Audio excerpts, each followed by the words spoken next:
evening, ladies and gentlemen, and welcome to a very, very cold night in Shelby. I'm Bo Lovelace, along with Jeff Champion, as we bring you what we hope to be an exciting football game. Jeff, we've got the Golden Lions and the Mountaineers, the classic matchup.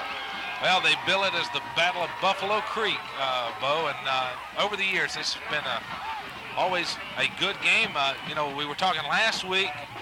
Early on, you didn't anticipate this one being as important as it is with first place on the line. Exactly so.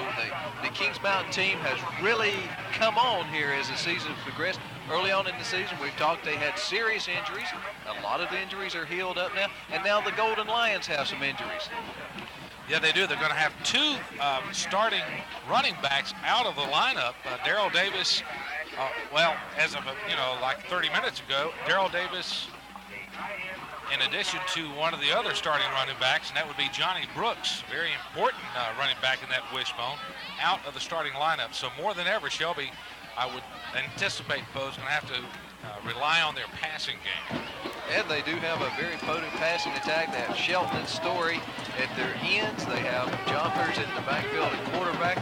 And of course, last week when we were at Kings Mountain, the Kings Mountain Mountaineers and the Burns High Bulldogs, one of the key players in the game was a fellow by the name of Honeycutt. Honeycutt was really one of the just highlight films in himself of the game. He highlighted gutsy defense and potent offense. Couple of great punt returns that Honeycutt had, and be tough for him to duplicate that performance again tonight. We'll see.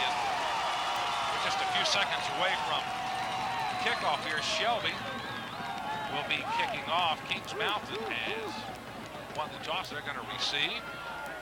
Deep will be Chris Moore, and it's really tough, Jeff, to see the numbers with the Kings Mountain's away uniforms, but Darius Ross, as we expect, is one of the players that are deep for the Mountaineers, and we're set to have high school football again from Shelby High Stadium.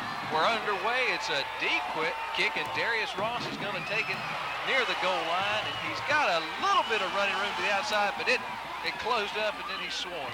He's taken down about the 22-yard line. Beg your pardon, about the 19-yard line. You're going to have to pardon us from time to time. From our vantage point here at Shelby, we're at about the 25-yard line, which makes it kind of tough. And at this point, it's at the other end of the field where they are, so kind of doing some guesswork on the yard lines.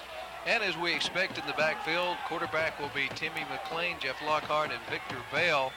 And, the team that we saw last week, we're waiting to see what we have tonight, and we have a wide open man. He approaches the sideline. He's going to be knocked out about at the 40-yard line. The ball carrier was number 42, DJ Williams. DJ Williams on that carry. Well, hopefully we'll get to see this one again. It's just a simple handoff. He's going to go pitch out, rather. Some great blocks up front by the offensive line, and he's off to the races. And finally, it's that Thompson that Ray Shell knocks him out of bounds. Saves a touchdown. It did look like he was going to get outside, but he did, and then big yardage. A 44-yard run. This time, pitch back again to J.D. Williams, and he is knocked down behind the line of scrimmage. That's Little John that got the penetration and gets the tackle. Well, Bo, you didn't get the words out of your mouth. I think you were going to say, are we going to see the same team, Kings Mountain? And then they had a 44-yard play, the first play from the scrimmage, and that might answer your question. Well, they certainly looked impressive right here in the first series of downs. Except, of course, on that play right there, they stopped behind the line of scrimmage. 10:56 to go in the first period of play. We've got flags everywhere.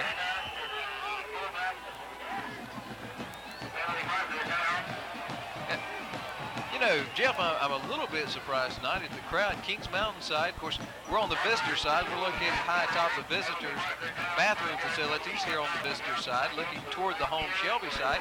And Shelby does not have as big a crowd, it looks like, as Kings Mountain has. Well, I believe you're right as far as numbers. Now, the stands are a little bit larger over there. That's so true. You can That's put true. more people over there, but Kings Mountain's got a great turnout. And you can see on your screen back behind the players some empty seats there, but they get a pan of the Shelby crowd, there's a very good turnout over there also.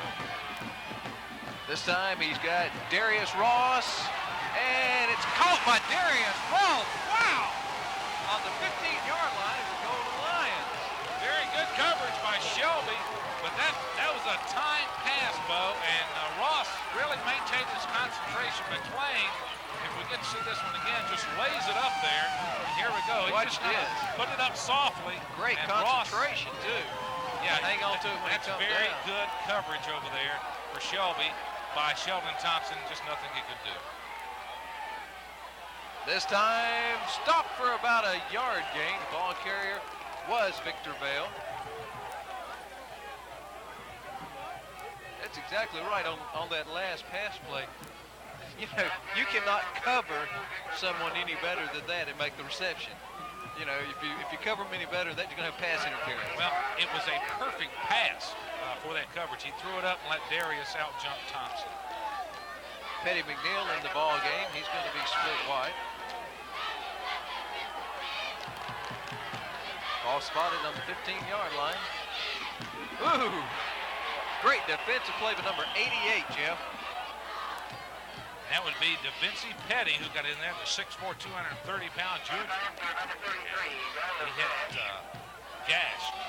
He hit him just about as quick as he got the ball.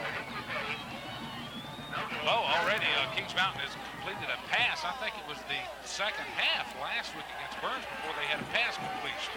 And as we stated at the opening of the ball game, it is a cold night in Shelby. This time up the middle again. This was to Jeff Lockhart, I believe. Here you're seeing some of the strength of the Shelby defense, and that's right in the middle.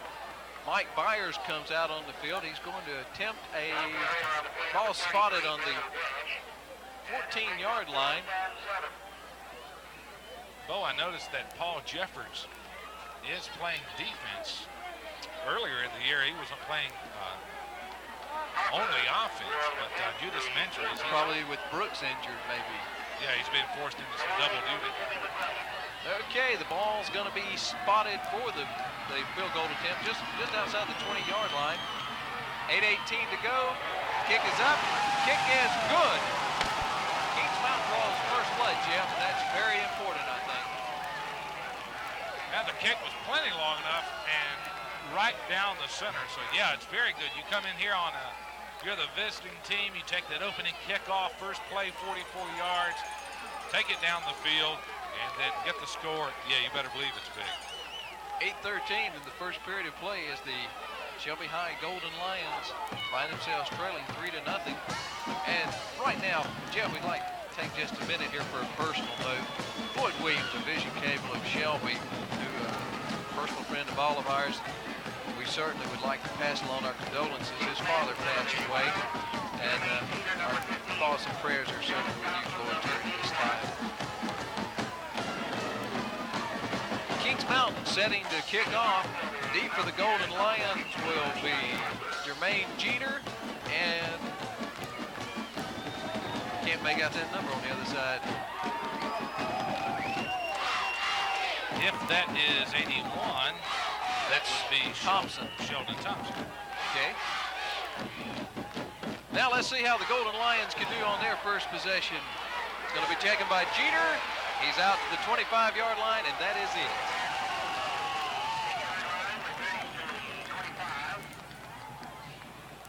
Shelby, the leading scoring offensive team in the Southwestern, or in the area, I should say, coming into this game. Averaging a little over 23 points a game. Kings Mountain at 22 points a game. Very evenly matched. Certainly. We'll see how they do on defense. Kings Mountain giving up 11 points a game. Shelby, 14 points a game. So that doesn't really tell you very much, except that it should be a close game. This time straight up the gut. A few yards for Eric Littlejohn. He picks up 3.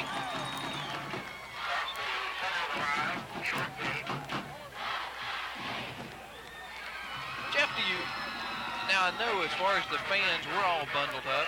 The players are out there. They really took an extended period of warm-ups before the game, it seemed like, both teams. Do you think there is any way this cold is going to affect. It's really the first cold night we've had on a Friday night. Again up the middle. Fumble. Kings Mountain recovers. And I'm not sure who the recovery is, but Kings Mountain has recovered the ball. Number 35. You're right, number 35. Jeff Lockhart. Lockhart. The handoff was to Littlejohn, one of the new running backs starting tonight, and he was stripped at the line. So now Kings Mountain has the first big break of the ball game. So I guess 7:15. Pardon me. Well, I guess to answer your question, yeah, that cold might have a little bit to do with it. I was going to answer it negatively, though. I didn't think it was that cold. I mean, we're in the 30s, but the wind's not blowing, and this is a big game. They're going to be concentrating. Another pass to Darius Ross, and he's near first down yardage, depending on the spot. If it's a right spot, still, I believe, going to be a first down. It's going to be very close. They may have to bring out the chains. Ross lined up on the left. It was a quick look-in pass, and the coverage was very soft, and nobody near Ross when he caught that pass. Darius Ross has been the recipient of 2 passes here early in the first period of play. We've got 6:49 still to go. Kings Mountain leads 3-0. Ross, the leading scorer for Kings Mountain. He scored 6 touchdowns this year. It's going to be just short of the first down. It was a right-footed spot, so that's why it wasn't a first down. Right foot spot. Left foot spot, you get the first down. John Madden taught me that. And you know, before this game ever started, we had a lot of people come up to us and ask us when this game was going to be on TV so they could tape it. A lot of interest in this ball game from both sides of the field here. Again in the backfield, Jeff Lockhart and Victor Bell. This time, the first down, you know, they just went straight ahead to get the first down. It'll be 1st and 10 from the 14-yard line. Lockhart, of course, had a couple of touchdowns. So he had all 3 touchdowns last week. He had 3, and Honeycutt had 1. Honeycutt run back to punt for a touchdown. Well, Didn't they Honeycutt only have scored 3 touchdowns. Okay, So. I think Honeycutt had 1 on a punt return where they... Again, up the middle, plenty of running room, and it's going to be a first down. Again, Jeff Lockhart, the ball carrier. Lockhart is a big boy. Big boy, and when he gets up his head of steam and he got his speed up very quickly, it looked like a little misdirection handoff, and there was a huge hole for him to go through.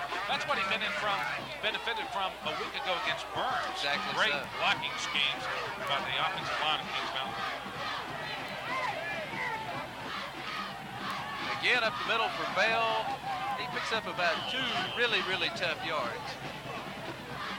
I think it's about time for McLean to make the handoff and run it himself. He had a great week, a great game against Burns doing just that. He hasn't done that yet. And certainly if Kings Mountain can get a score in here, that would be a big momentum builder, confidence builder, if I might say.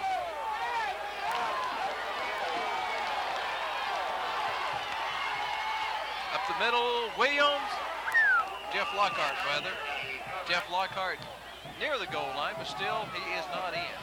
He's close, though, and he was stopped at the line of scrimmage, and he just kept looking for some room, and he was stopped at the 3-yard line. He got the other 2 yards on his own. That's for sure. It's going to be 3rd down and about a yard to go for the TD. That's a good idea, the leg warmers. For sure.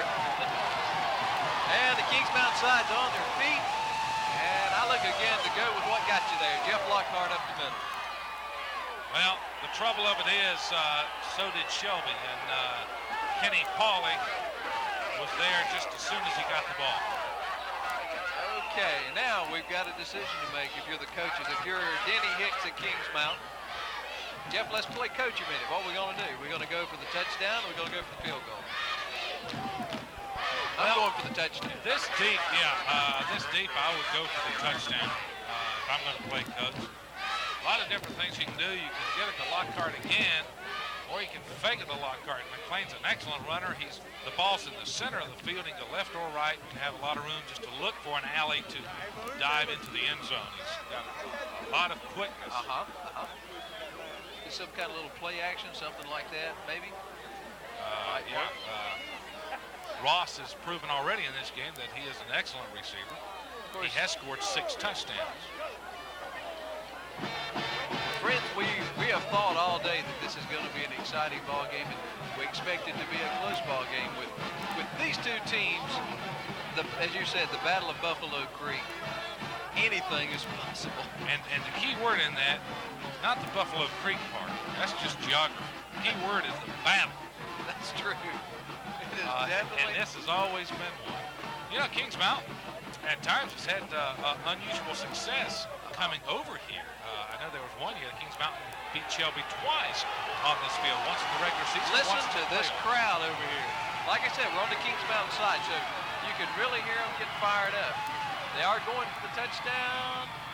And no, Shelby holds for a goal line stance. Lockhart does not get in.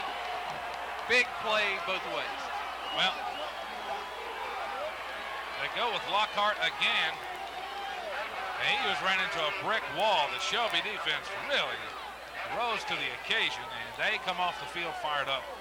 Okay, now, I think what would be a good thing for the Golden Lions, maybe open up with a pass. I know you're deep, but I think that would not be a bad idea for Jeffries. And you'll notice he hands off. Hands off to Nevin Gidney.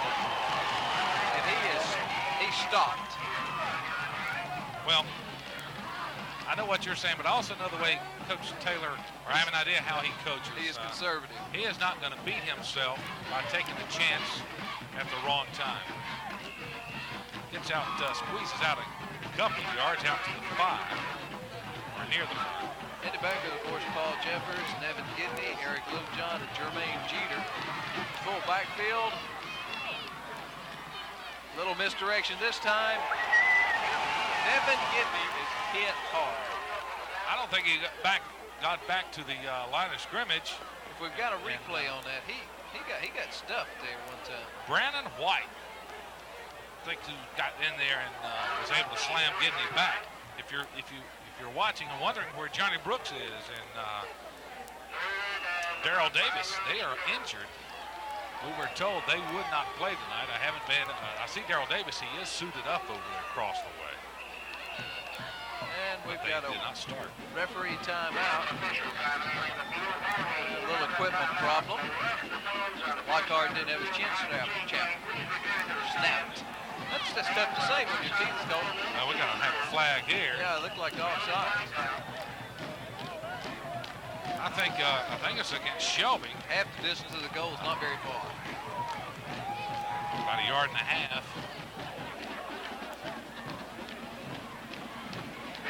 3:13 still to go in the first period.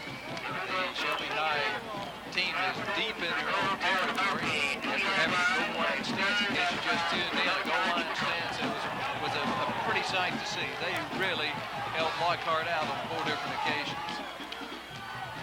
This time the pass is in the air. Oh, what a catch to Leonard. He was out of bounds. Well, that was Story, I believe. I call him Leonard. That's Thompson. Leonard Thompson. We're going to see it again. He catches it. Here's the pass, and then he bobbles it. See, he does not have control. He's out of bounds before he gets control of it. Good call by the official right on top of the play. Shut up. Now, Shelby will be in their end zone punting. And deep for the Mountaineers, of course, will be Darius Ross and Daniel Honeycutt. That's who were deep last week against Burns and really showed some really good punt return. Look at Paulie where he was standing. He was standing right at the edge of the line. And, you know, Bo, as we got a flag here, we'll see offsides against Kings Mountain. Well, that's certainly a break for Shelby. Yeah, I was going to point out that Paulie was having to stand just inches from the line. You've got to concentrate because if you slip just a bit and step on that line, you got a safety. Now we have timeout Shelby. The timeout on the field will be back at cold Shelby Stadium here in just about 60 seconds.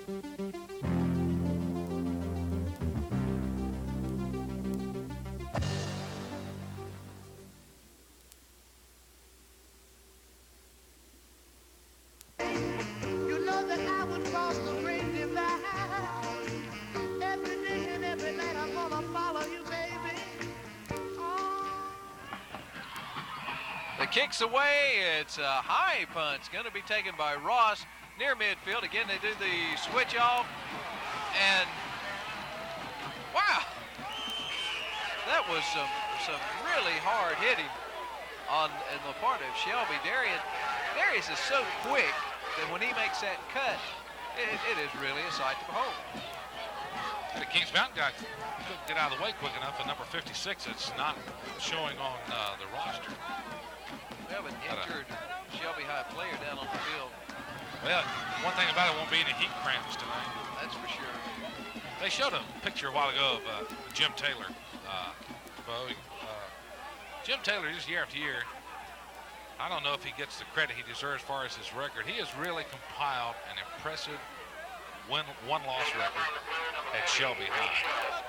What he has been able to accomplish is amazing. That's exactly right. This is some tremendous teams that's come out of here over the last several years. Run down to Kings Mountain offense. 87, Daniel Honeycutt. Juan Smith, number 66. Greg Beckworth, number 73. Steve Robbins at center. Reggie Moss. John Reed at tackle. And Darius Ross at the wide receiver. Backfield, of course, Timmy McLean, DJ Williams, Jeff Lockhart, Victor Bell. This time, McLean back to pass. He gets away from one and was a step away from getting away from two. I think that's Lynch, or maybe Poston. That's not Poston, but Scott Danner. Just did trip him up, or he would have maybe had some big yardage. He had Thompson out there, a one-on-one situation. We're winding down the first period. Still our score 3-0. Kings Mountain over Shelby. 2:12 to go in the first period of play. And good to see number 40, Ray Shell, coming back in the ball game after being shaken up on the punt return.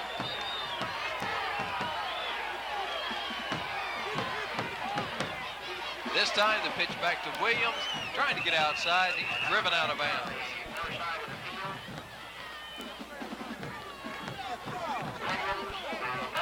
This is about as tough as you can get playing Burns and Shelby back-to-back. This is what Kings Mountain's having to do. That's for sure. And, you know, we talked about when Kings Mountain played Crest, the team that we saw last week against Burns was not the same team that come and played Crest. It's just a whole different ball club. And we're seeing that same team here tonight. That's for sure.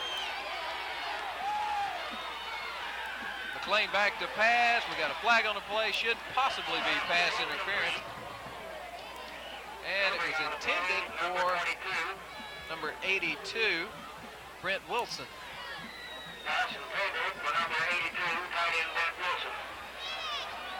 Got an infraction against the Mountaineers. Looks like that's in the area where you a lot of times have holding, no emotion. There's the line. So now it'll be, it's 4th down. I want to make sure I had my down marker right. It's 4th down. It's 3rd down. They decline the penalty. It is 4th down. They've not changed the sign yet. It's 4th down. And the punt is away. It's going to take a Kings Mountain bounce and it's going to roll inside the 10 down to about the 7-yard line. So again, the Golden Lions are going to start deep in their own territory, Jeff. Well, ball control and position means a lot, especially early on in the ball game, and it's certainly been in the favor of the Mountaineers.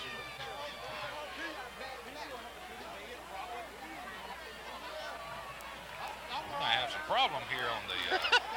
There's a lot of smoke coming out of the John. Out of the. Oh well. That might get interesting. Wow! Hit in the backfield and a fumble on the play. Shelby recovers. Oh boy, that was an exciting play. We got to see this again. This was one of those plays where the ball carrier got hit. He fumbled. Kings Mountain had a shot at it, but then Shelby Lions fell on it again. Watch this. This Jeter ball carrier, and a couple of Kings Mountain players had excellent chances and just didn't follow that drill, Boa, falling on the ball. You notice one of the Kings Mountain players trying to pick it up. Had he fallen on it, it would have been Kings Mountain ball at the 5-yard line. Jeffers again under center. And we'll follow up on the center story here in just a moment. Good pass out to Stewart. Beg your pardon. That's Story. Stuart Story. I had his last name wrong. Stuart Story. And that'll be a first down for the Golden Lions as they get it out to, it's going to be marked at the, it's going to be close. Jeff, it may not be an automatic first down. 17 and a half yard line. They're going to call for measurement. The marker's all the way on the other side of the field. Story wide open out in the sideline area there, and Jeffords simply got the ball to him. Jeffords, good, strong-armed quarterback. And telling about when this is going to be shown, you know, if you're watching it right now and it's Monday, you could tape it again on Wednesday at 7 o'clock on Vision Cable Channel 22. Okay, if this is Tuesday, you can tape it again on Thursday at 7 p.m. on Jones Intercable Channel 3. Okay? In Kings Mountain. So, depending on whether you live in Kings Mountain or Shelby, depends on which night you're going to watch it. And if this is Thursday night or Wednesday night, then you're out of luck if you were going to take the first part of this. Now, okay, we got that all clear. And if it's Friday night, you really got a problem. Yep. Now, inches to go for the first down. And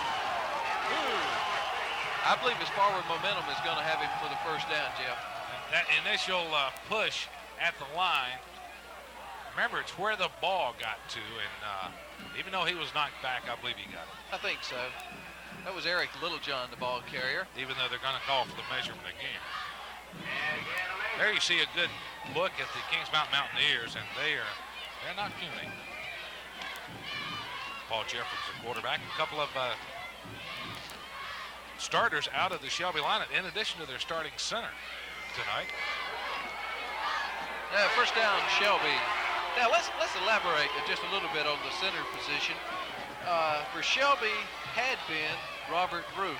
He was injured last week in the East Rutherford ball game, and John Hamrick is now in at center for the Golden Lions. And Roof had played just a bang-up season up until his injury. Jeff?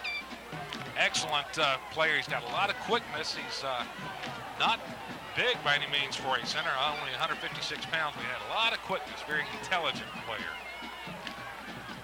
This time Joffers is back to pass. He's got pursuit. Oh, what a catch! What a catch by number 84, Kenny Pauley. Let's see that again. If we get to see that one again, he's hit just when the ball hits his hands. A great pass by Jeffords, who was being chased out of the pocket, rolling to his right. Here we're going to see it. He'll roll to his right. He gets some pressure from behind him. I think he felt it coming. There's Pauley with good concentration. That was a fine play. That's the end of the first period, and we'll be back with our second period of play from Shelby High Stadium here in just a moment. He builds him a house out of straw, and he is so happy that he starts to sing and dance. Oh, look at that. I'm so tired of this job. You're not the only one. I wish I was doing something I enjoyed. Yeah, I know, and get paid a decent salary. Look. Do you enjoy working on your job?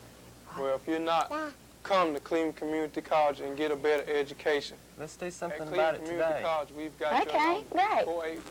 484-4000. What was that number? 484-4000. My friends and family were persuading me to attend a neighboring community college to get a degree in programming because that's where the money is. I did, and I did have a nice job for about 5 years, making pretty good money, but I was doing something that I really didn't like to do. So now that I finally decided what I really want to be when I grow up, I am attending Cleveland Community College, getting the hours I need so that I can transfer into a four-year college. Cleveland Community College is the right place to be, the right place to learn. Up the middle, and Littlejohn is swarmed. This is the much heralded Kings Mountain defense that we talked about last Friday night. Saw Quan Smith on top of Littlejohn. Quan, great player. We saw him, he's so active in the Burns game. 6'4", 220 pounds, and it's all muscle. Okay, last week, you know, in our perception, Daniel Honeycutt was the player of the game for Kings Mountain. You know, can Honeycutt have another game tonight like he had last week? He's a defensive back. And Jeffords out to pass. His man is open. This time it is complete to Stuart Story again. That's his second reception of the ball game. for important yardage. Indeed, he runs a pattern about 10 yards down, cuts to the sideline. Ross over there on the coverage, but has to respect him deep, and so he laid off of him. And Jeffords, a good strong arm, can get it there. He does not float the ball there. He puts some zip on it. I think what's going to happen is they've done this down and out 2 times. Next time they're going to do a fly pattern. All right, we'll see then.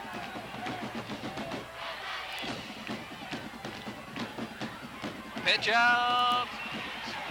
Almost caught in the backfield, but he gets around the corner, picks up big yardage. That's Jermaine Jeter. We're going to see a replay. In Jeter, you have a running back with a lot of experience in the Shelby backfield. Here's just a simple pitch. Right back here where he was almost caught in the backfield. Good strong arm. Breaking some tackles, getting up down the sideline. Jeter's a lot of experience running back punts and kickoffs. 11:11 to go here in the second period of play. Shelby Stadium. The capacity crowd on hand on the Kings Mountain side. The Shelby side is like Jeff said, a bigger stadium, so there's more room up there. This time, handoff to number 42. That is Navan Kidney. He's substituting in for the injured Brooks.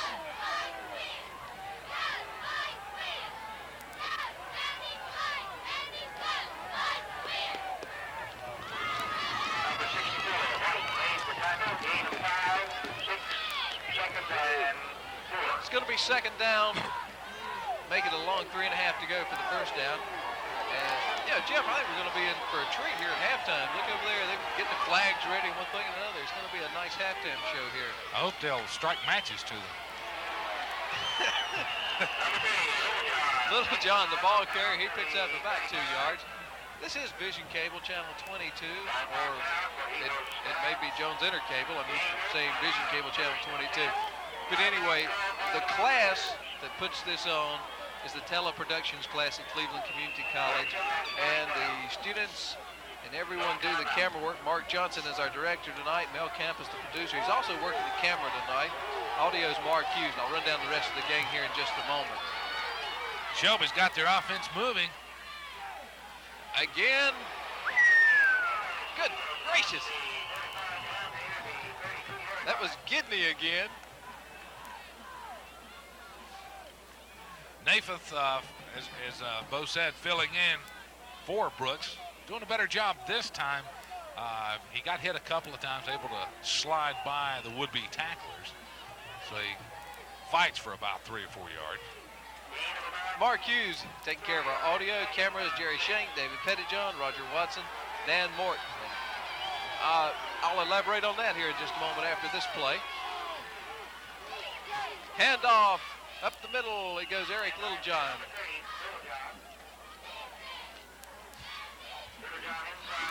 It's not going to be a first down.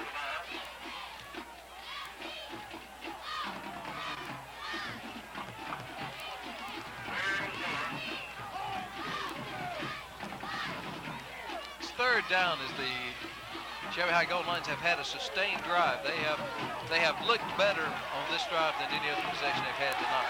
Well, they finally got some field position.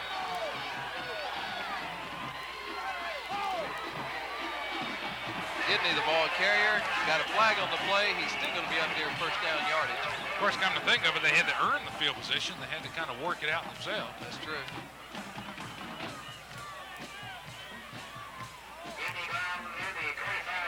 See what the Face flag mask. is. Face mask against Kings Mountain. So now definitely a first down. Now you're hearing from the crowd across the way. They like that.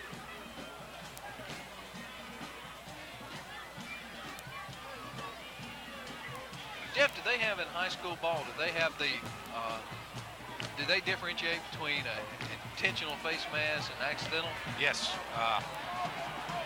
Inadvertent, I think, is what it's called, face mask, which is a 5-yard, and then there's an intentional face mask.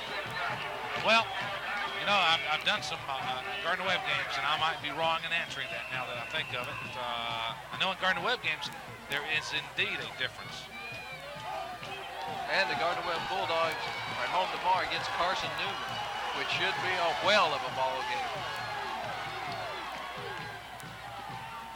Jeffords Back to pass. Intercept. No. In and out of the hands of number 33 for Kings Mountain, Daryl Gash. He was looking at 70 yards of open field. Here we see it. Gash times it perfectly. The pass intended for Little John. I think he may have been guilty of looking upfield too quickly. Saw a lot of green in front of him. Here again, it's a cold night. That hard leather on cold hands doesn't feel real good sometimes. Story to our side of the field. The pass is intended for Story. This time it is intercepted. And will he be knocked out of bounds? Yes. Taken down by number 42. The ball was intercepted by number 10 for the Mountaineers, Petit McNeil. Petey McNeil. You're going to see McNeil just like the play before. Here it is. He just times it perfectly. The ball just thrown a little too softly into that good of coverage. Finally run out of bounds, but Shelby finally gets some offense going, and it's squelched by that interception on really what there should have been an interception on the play before. Perhaps went to the well one too many times. Up here, we felt like he was going to go to Story because he had gone to Story 2 times before. Well, the coverage, the receiver simply was not open. Kings Mountain fans are up on their feet. They are whooping. Ooh! Timmy McLean gets out of trouble. Takes it from center, and the ball was up in the air there for a second. Ball. There we go. Here is the interception again. Notice right here, he was really careful about staying in bounds. He was tippy-toeing up the sidelines there to keep him from going out of bounds. So he had to pick up a lot of yardage. Big play for the Mountaineers. But, a loss of a yard on that play. It's going to be second down and 11 yards to go for the first down. Kings Mountain Mountaineers. Timmy McLean comes up under center. This time up the middle. Of course, that is Jeff Lockhart again. Of course, Bo, you're talking about a Kings Mountain defense that has not been scored upon for some time. They have going into this game, they have 2 consecutive shutouts. Their defense, that is. Now, I know Burns scored a week ago, but that was on a fumble that was picked up and run in. So their defense has not been scored on for some time.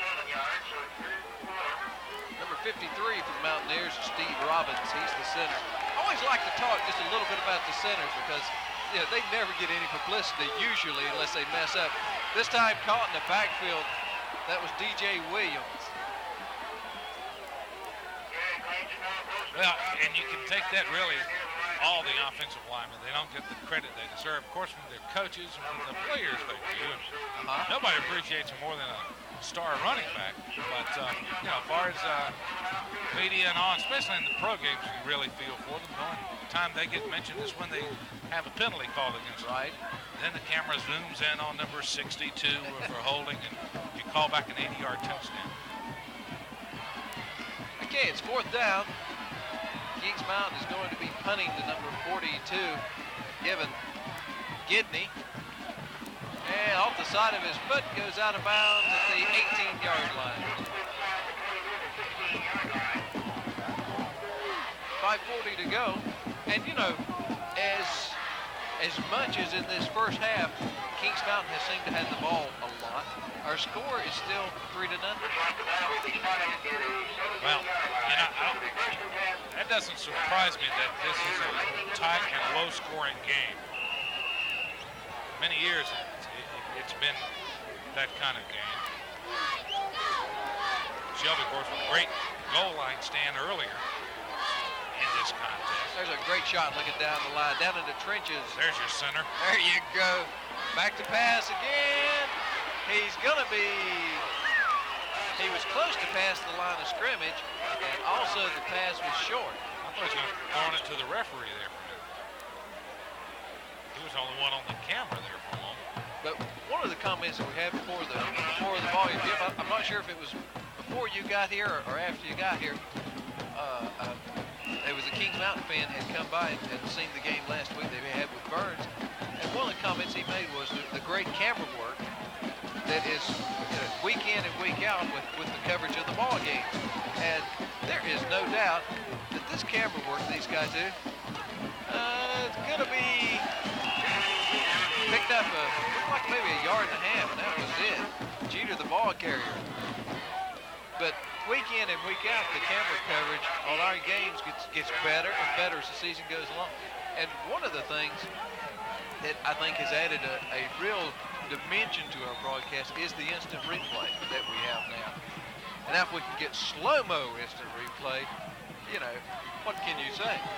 Yeah, I couldn't agree more. I think the guy's doing a great job. There's another good look at the trenches. Handoff. Gidney again, the ball carrier. What?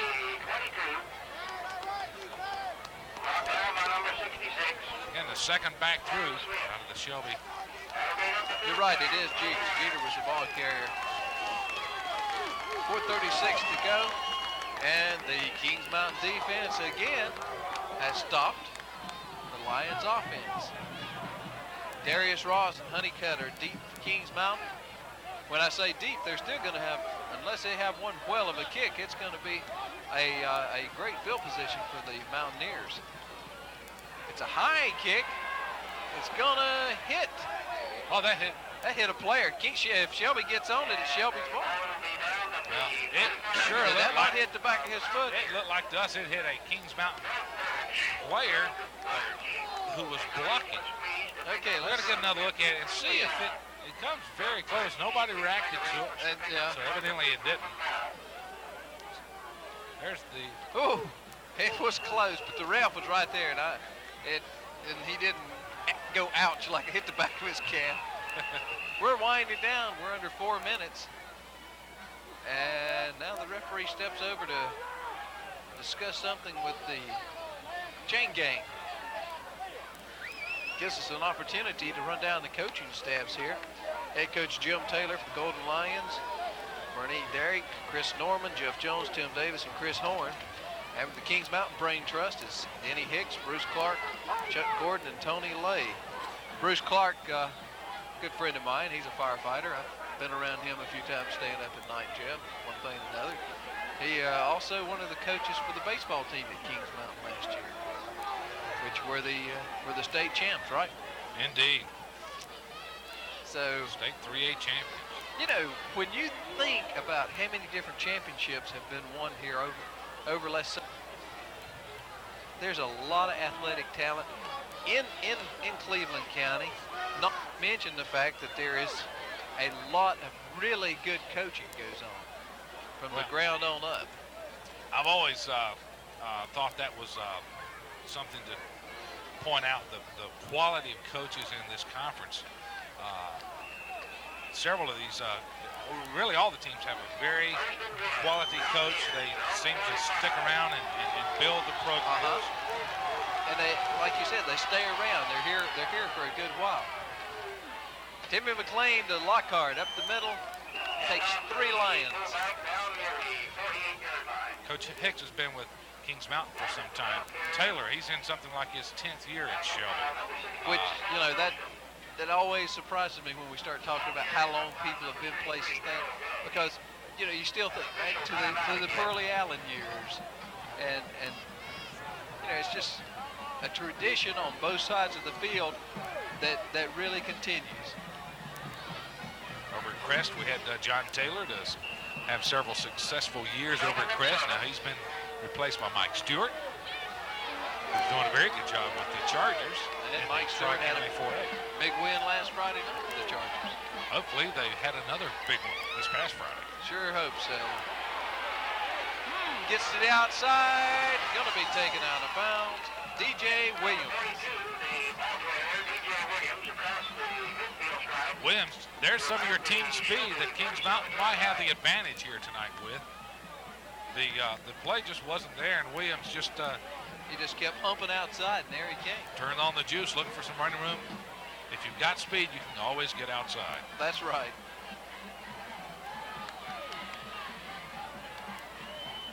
Daniel Honeycutt brings into play from the sideline. The bands are warming up on the sideline. I tell you, some of the band members look pretty chilly with those cold instruments. Up the middle for the first down, Lockhart. He's got it. Can you imagine you've been sitting out here? It's probably what? I mean, you know, we keep talking about how cold it is. The blood hadn't thickened up yet. I mean, we're still used to summer weather. But, you know, it's probably 38, 39 degrees or something like that. Feels colder than that. But, you know, and your instrument has been sitting out there in the cold. And you go with your trumpet. That's got to be cold. I can't play an instrument. I have trouble playing the radio. And it sticks to your lips. 1st and 10. Winding down the first half. Lockhart again, the ball carrier. 2:42 to go. Having a look at a scoreboard tonight that's kind of leaning a little bit, thanks to Hugo. Yep, the Lloyd White Memorial scoreboard. Hugo says, and really, there's a shot of it. That's a straight on shot, so you really can't get the. He's leaning just straight back toward the field house from that point. really, Cleveland County is certainly blessed by not having any more damage than we did. Pitch back, Williams. Whoops. Good play by Keith Jolly for Shelby. He got up there and just tripped him up.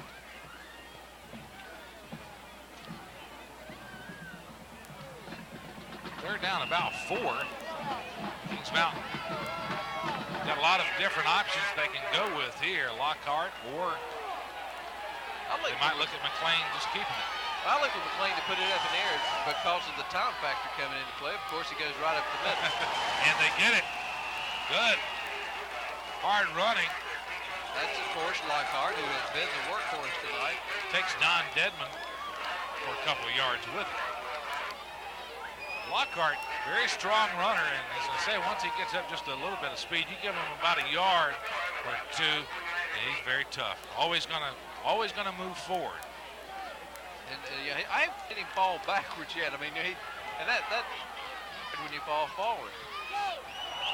Well, the key to stopping a runner like that is to get him in the backfield before they get the motion going. The goal line stand that Shelby was successful on, they got penetration. Paulie, at one time in particular, hit him in the backfield before he got his motion moving forward.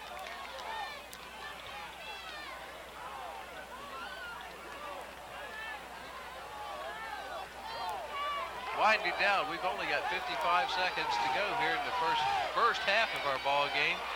And of course, Kings Mountain still with all their timeouts remaining. And it's going to be a halfback pass. He gets it off the man. Well, the pass was out of bounds. A little razzled there. Play was set up well. They get the pitch. Was that Williams that took it? And we're going to see it. The receiver is open. He just overthrows it. Wide open. Gee, didn't realize he had about 5 yards from Darrell Davis. Good looking play. Very good looking play. Execution was well up until the pass. Of course, the incomplete pass stops the clock, so we still sitting on 42 seconds to go. You know, a lot of time left to go in the ball. As far as getting it in the end zone, you've got the time. Up the middle. Oh, it's hard to tell from here, but it's going to be pretty close. Kings Mountain, of course, calls timeout quickly. They're going to stop the clock. 31 seconds to go, and they're going to have a. See how it's 4th down. They're going to measure. It's 4th down. Comes up about a yard and a half short. It would be a rather lengthy field goal. Don't believe he's quite got the leg for that distance. You'd be looking at about a 50-yard field goal. Ball at the. It's really hard to tell. Ball at the 23, I think. Sounds good. We'll 23, that snap it back to about the 30, so you'd be looking at a 40-yard field goal. Is that And right? it's also on an angle right now, not a straight-on kick. So Timmy McLean, after talking to Coach Denny Hicks, trots back out, and they will be going for it. You see the hands in the jersey on the sideline. It is brisk. You want to stay warm somehow. They're going to simply just go for the first down. And Quick pass over the middle. He caught it. It's first down. Oh, great call. Great call by the Kings Mountain coaches. Fake it to the hand. Fake it to the. Here we go. Check it out. Fake it to again. the fullback. Play action. Quick pass right over the middle. And here we see it.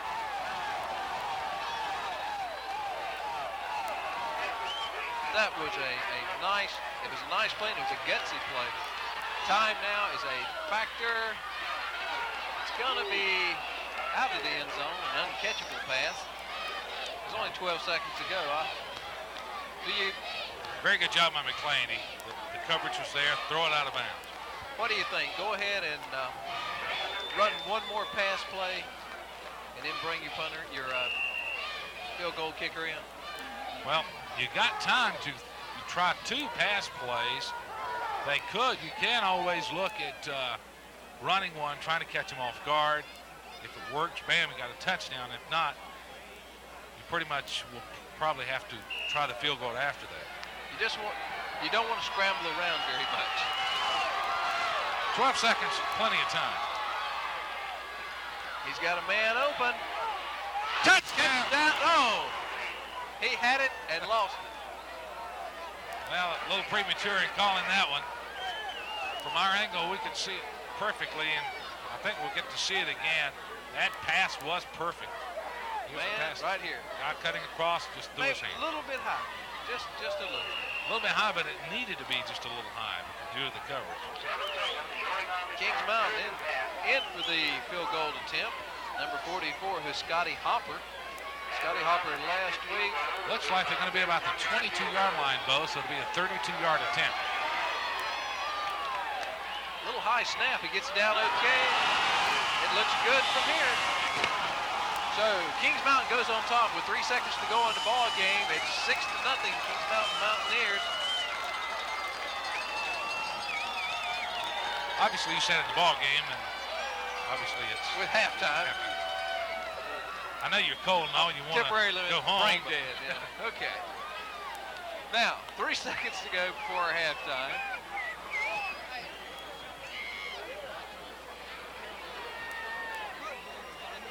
And still, the score is only 6-0.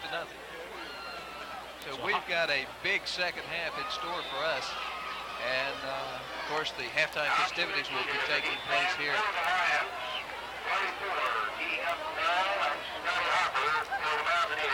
Of course, his second field goal of the night, 1 of 31, 1 of 32.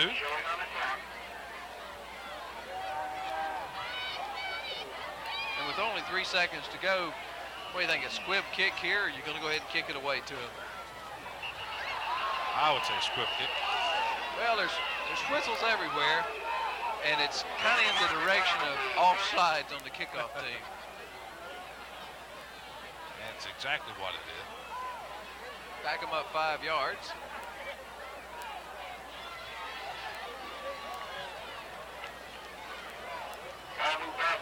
If we ever get that fire investigated, I mean, you're supposed to recognize it. That was white smoke. What does that mean? Wood products. Really? It died down rather quickly. This is sure. All I saw was cement blocks down there.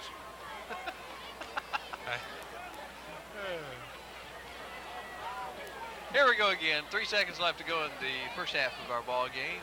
The Golden Lions, the deficit behind the Kings Mountain Mountaineers, 6-0 on 2 field goals.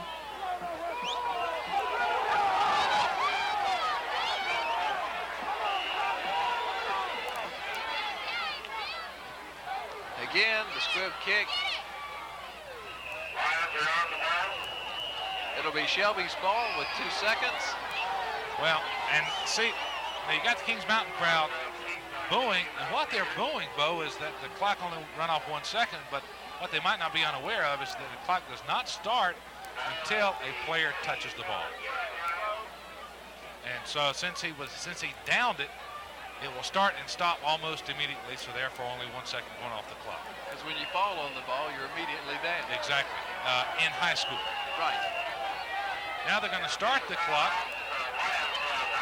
Now, see, you got the official giving start the clock sign, but it hasn't started.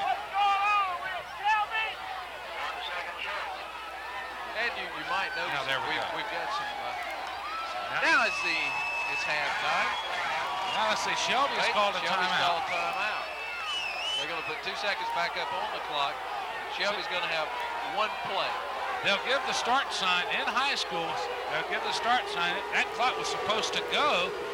Now you're hearing the boos, but this time they're justified because he gave that start sign, start the clock, and it didn't move. And the head coach of the Mountaineers, Denny Hicks, is out with the ref. And I think he's discussing it. Well, no doubt, much more than 2 seconds passed in between start the clock sign from the official and when they called the timeout. He's discussing it very vehemently with him. Well, Shelby very wisely called timeout when they saw the confusion going on to stop the clock. Now they'll get their 2 seconds and be able to get a play off. They've got Shelby breaks from the huddle, but it's got to run down now. This clock has to run back down to only 2 seconds left. The referee, there's a little bit of confusion here right now. I don't see the clock why, is because running down. the officials are getting so much help. He should pick up on it here. It ought to be. Now there's 2 seconds left on the clock. And there's time for 1 play. I love it. And it's going to be a Hail Mary pass. And it's overthrown. It's intercepted. Turn around. He went into the end zone. Now, whether he runs it back or not, he stepped into the... That's all right. It's a kickoff that you can go in the end zone. It's down. The interception, he could have run back. Jeff. I'm sorry. And that was P.D. McNeil, which that is his 2nd interception tonight. We'll be back in 60 seconds.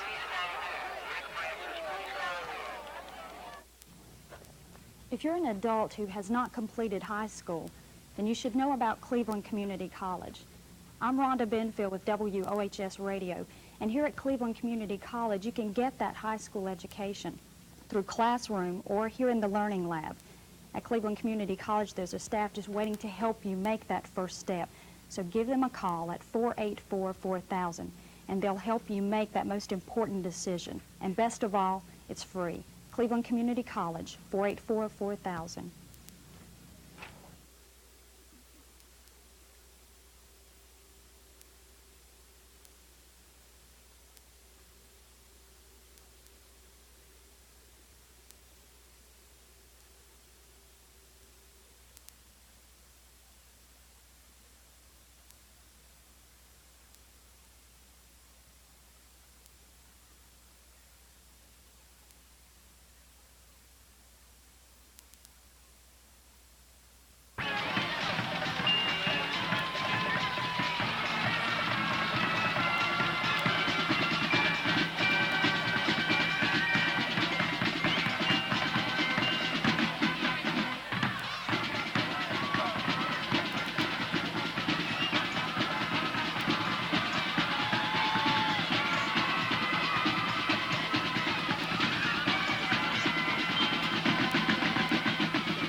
Second half from the Shelby High Stadium as the Kings Mountain Mountaineers are on top 6-0 over the Golden Lions.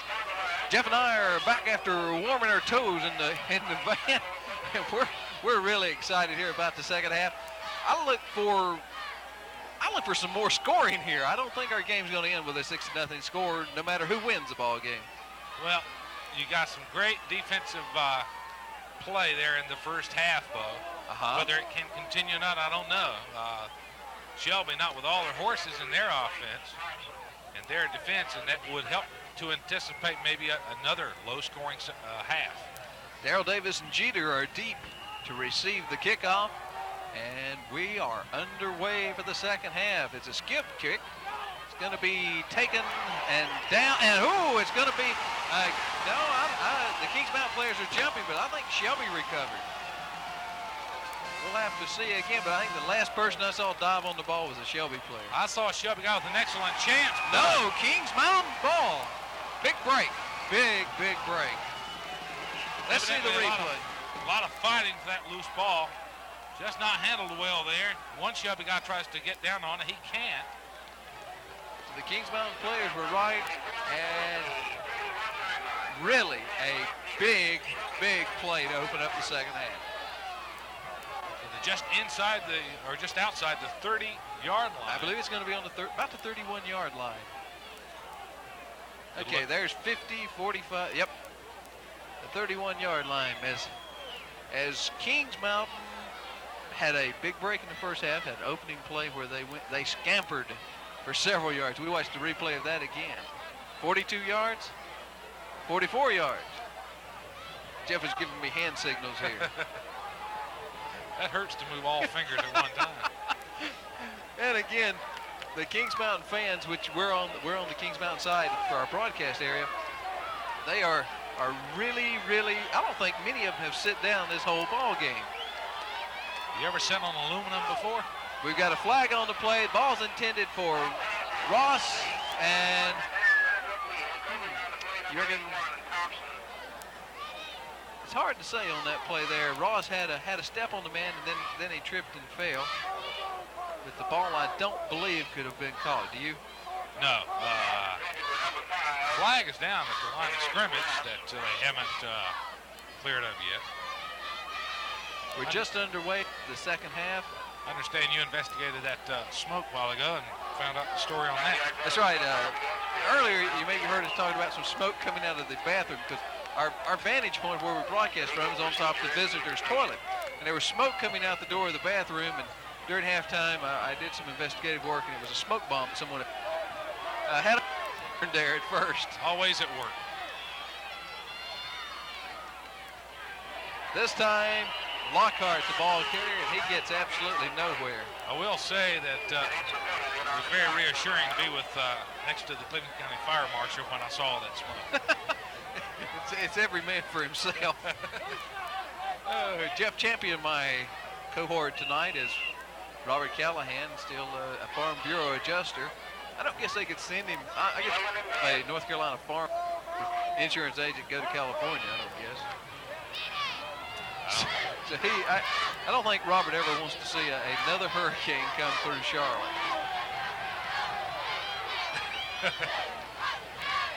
Back to pass, McLean, he gets away from one man, he gets the pass off, but it's incomplete. And he was running for his life. A second ago, you got a shot of our vantage point, I think, where we're looking at this game. Jeff, I knew going into this ball game we had a good defense as far as Kings Mountain, a good defense with Shelby, but I expected a higher scoring ball game. Well, you know, the defenses have simply dominated the game, Bo, with the exception of some, big plays here and there. The defenses have risen to the occasion. It's just been a matter of a couple of Scotty Hopper field goals as far as the scoring goes.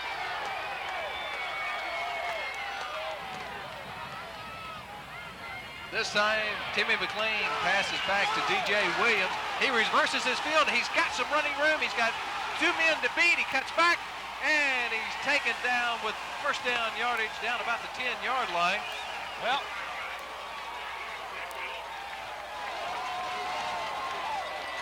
what you had there, Bo, is again another great defense here by Shelby. Here's the replay.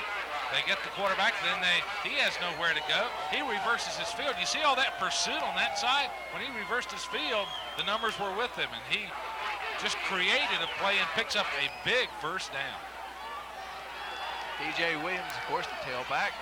Lockhart, the ball carrier. He fights off one tackle, and then he would swarm to be appropriate. Tackled by the team. The team, this is true. Team gets a tackling on that play.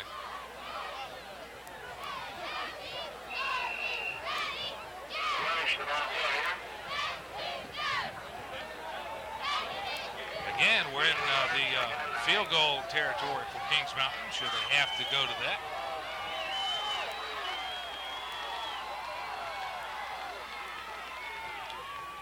DJ Williams, they toss back. Tried to get through there. He still picked up pretty good yardage, but he run into about 4 Shelby High Golden Lions that were waiting on him. Had a good block by one of the, looked like a pulling guard over there that provided a good block for him. Williams, I noticed, is a very smart runner in that he will follow where his blocks, what his blocks create for him. It's 3rd down, 4 yards to go for the first down. Are you going to go with Lockhart? You going to go with Williams, or are you going to go with the pass? I think this would be a good time to have a pass. Nope, Lockhart drives forward. He's got the first down, I believe, but he's going to be short of a touchdown. No, it's still going to be short of the first down. So we figure that we'll see into the ball game Scotty Hopper to attempt another field goal. Now you're talking about a pretty important field goal. It gets that lead beyond a touchdown. Exactly. And an extra point conversion. Exactly. And this is the shortest of the 3 field goal attempts, I believe. Ball is going to be spotted on the 14-yard line. A flag on the play.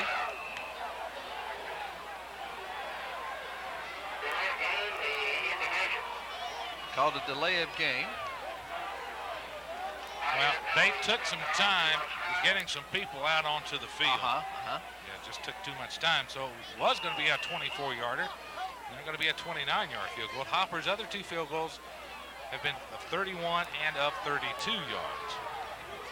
So this is the, as you say, the all-important, because this will put it in 2-score territory. Not a very good snap. And a terrible kick. Have to see that again. The snap was low, and just didn't have a chance from the start, didn't look like. I don't know if he was able to get his, if the holder was able to get the ball, and we're going to see it again. Hopefully we'll get a better look at it. We've got a man standing in our way. Now, I tell you, but it looks like the hold was there. Looked like the hold got it Looked up. like he kicked the top of the ball.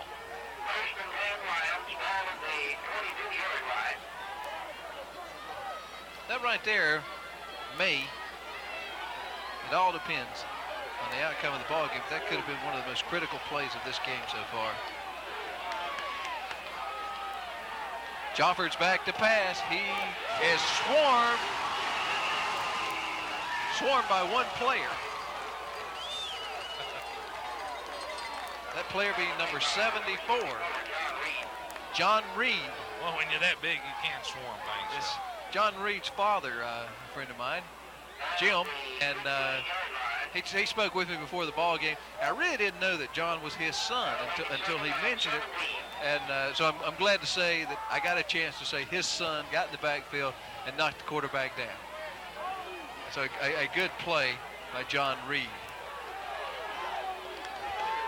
We're at 7:13, the 3rd period of play. There's flags. 1, 2, 3 flags. Well, you see 2 men in motion. Doesn't work. You can't do that. Now they're saying Kings Mountain penalties against. I looked up and saw 2 men in motion. That's something you can't do, but Kings Mountain getting offside. 2nd down and 12 yards to go. Fortunately, Bo, we don't have a lot of wind that we had earlier today. That's true. If the wind was blowing up here, we would be cold.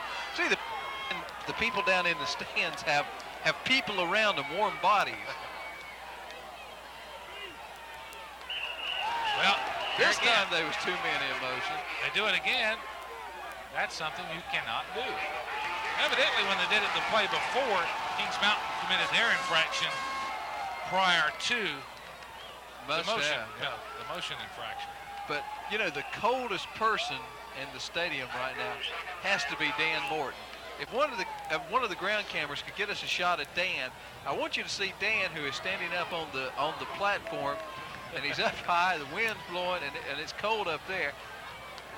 We get a shot of him in just a minute, maybe after this play. Mel had it in the first half, so Dan's got it in the second half. This time Joffers is back. He's got a man open. That is Story again. It's still going to be short of the first down.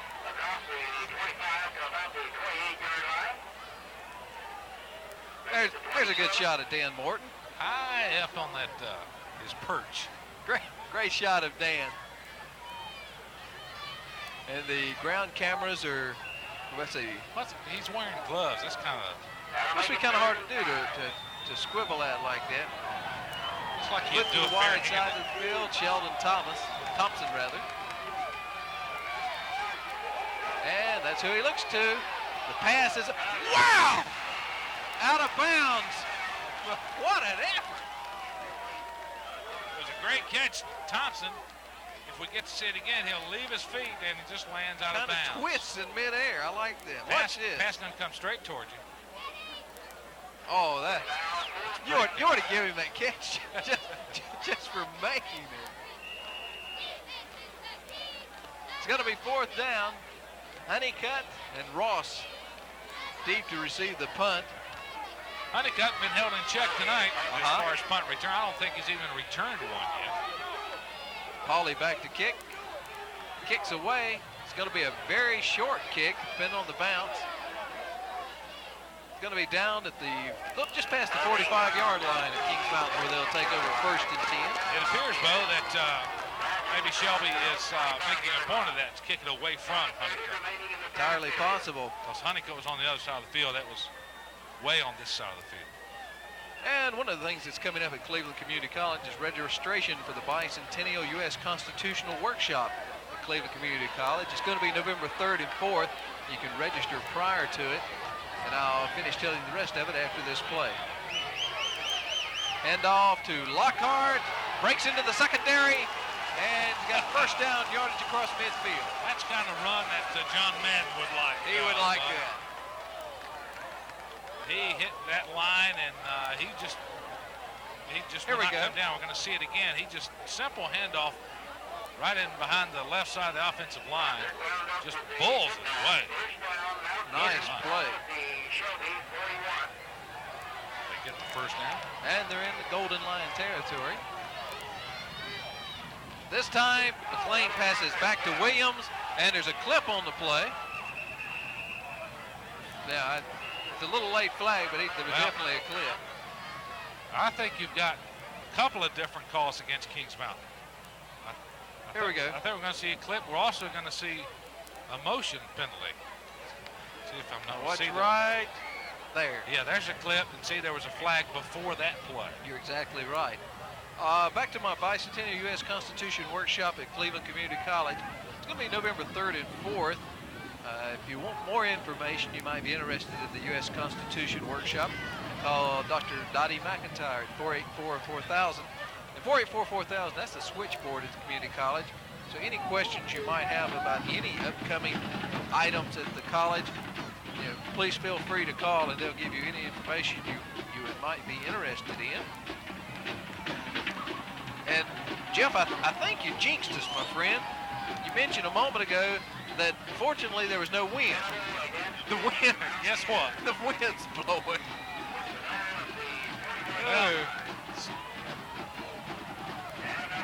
It's been a quick ball game because we're already 4:49 into the 3rd period. The first half went by very quickly. And it's Kings Mountain ball Up until the 1st and 23. Went quickly until the 2 seconds left in the 1st half.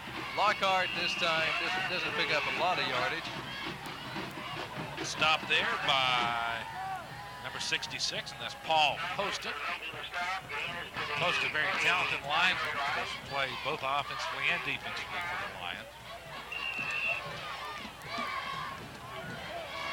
With Shelby every year, Bo, you have to put up with, you have to play against guys with so much experience, playoff experience Exactly from the right. previous year. I mean, Poston, one of those guys with a lot of experience. they're used to having a 14-game season. You're right. This time, Williams, the ball carrier. He stacked up at about the line of scrimmage. May have picked up just a little bit. Jeffords in there on the tackle, along with Eric Lynch. Certainly, they could ill afford to lose Joffers, right? Starting quarterback. He's the meat and the potatoes right now.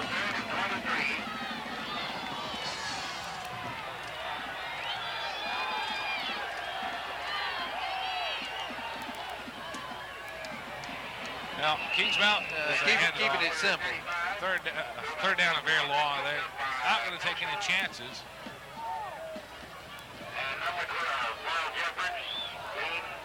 Did we lose a light?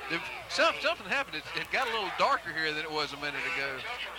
Right all along the 30-yard line, back behind where the players all. Okay, I can see now up there in the lights. We've got a light that just burned out. Okay. Certainly made a difference. Jeter back deep for the Golden Lions. This time it's a good punt. Backs him up to about the 5-yard line where fair catches. 15-yard line, rather. And Jeff, our score is still 6-0. 6-0, first place in the Southwestern Conference on the line in this one. Kings Mountain with a conference record of 3-0. They're 5-2 overall. 2 losses coming to Crest and Kenton Pisgah, a couple of pretty good football teams. Shelby coming into this game 2-1. Burns 3-1. Of course, that's going to be changed by the time you're watching this, but as this game is going on, that's the conference standings. Flags again fall on the play. Jermaine Jeter, the ball carrier. When they get on that end of the field, it is really hard to make up their numbers in the distance. Got something against Kings Mountain. Here's a fine run by Jeter. Have to see what the call is here. Evidently, it is in the personal foul range, possibly. Face mask. 15-yard penalty. We might be able to see it here. Oh, yeah. I saw it there. Back to live action. Hand off to the fullback. He picks up, maybe 4 yards? Little John picked up about 4 yards, you'd say, Jeff? Looks to be more than that. Yeah. Winding down the third period, 2:10 to play. The Golden Lions are driving. Split to our side of the field will be Sheldon Thompson. Looks like he gets about 6 on the play. Jeter the ball, no, not Jeter. Gidney the ball carrier. Still short of the first down. I would say Johnny Brooks really missed as much as anybody for Shelby. Brooks, the starting fullback for Shelby, and a bruiser-type running back that short yardage situations you can always depend on. Little John got some big shoes to fill tonight. Third down, 2 yards to go. Big play for Shelby. It depends on where they spot it. Little John falls forward. I think he's got it. First down, Shelby.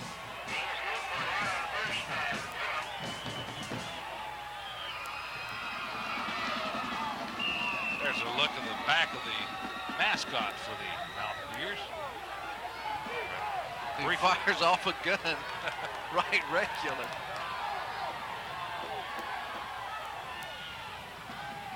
Big blitz for Kings Mountain.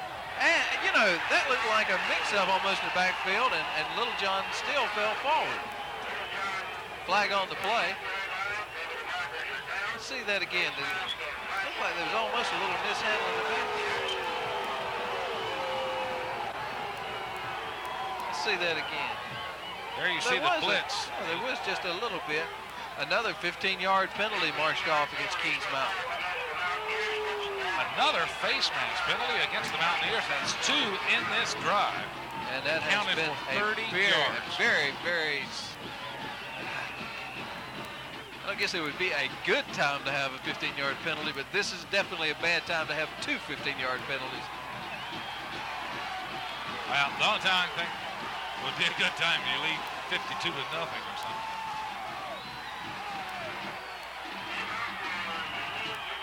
Gidney the ball carrier.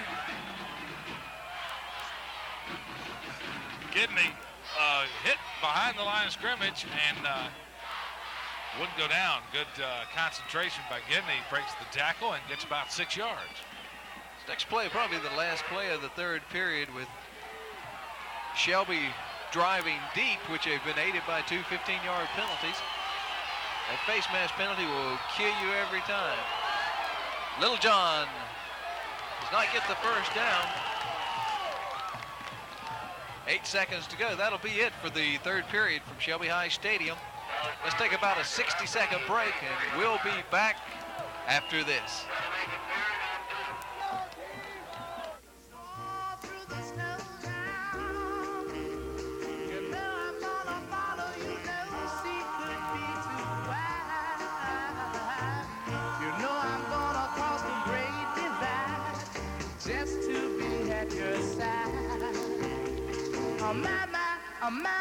Oh, my darling, distance cannot keep us apart.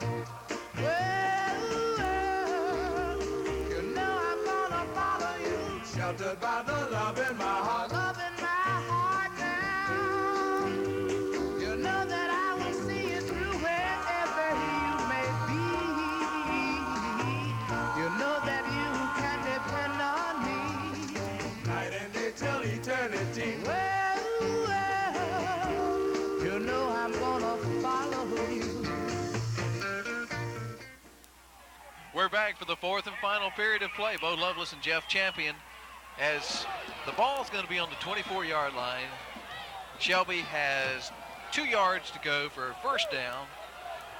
And this drive here really may be the key. Not been all the Shelby offense. They've taken advantage, but 2 face mask penalties in this drive. There's the first down and then some for Gidney. Now the Shelby High. Did you notice over there, Shelby is now more into the ball game than they were earlier. Well, most of the people haven't sit down on this side. Well, it gives you an idea who's leading. It's 6-0 over here on this side. That's true. That time you saw a great play set up, both the entire left side of Shelby just blew out and Gidney had all kind of blockers in front of him. Easily got the first down. Again, Little John, the ball carrier. Shelby has really mixed up their offense pretty well about alternating who they hand off to and the play calling. Second down and 8 yards.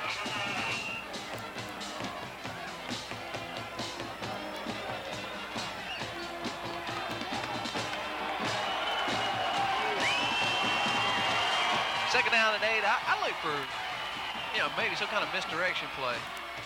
Oh, pitch out. Woo! Jeter's going to go in untouched. Jeter goes in for the score, and he was not touched. No doubt about that one. The wishbone, the option pitch to Jeter, and Jeter, he saw that end zone, and he took off.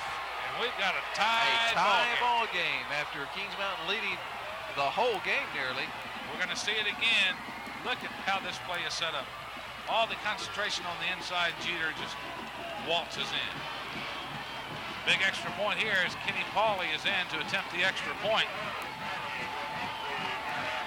Pauley, one of the leading scorers, the leading scorer for Shelby. Kick is up. The kick is good. Point after touchdown.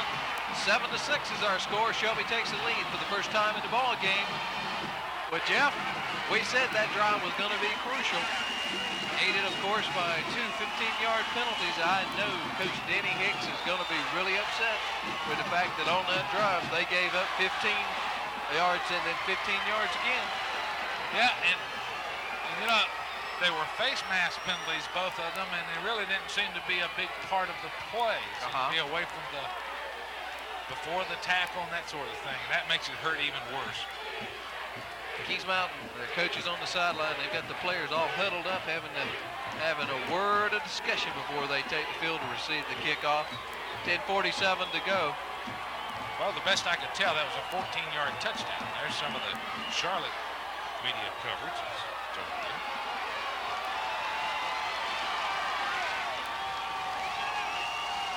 DJ Williams and Darius Ross deep to receive the kick.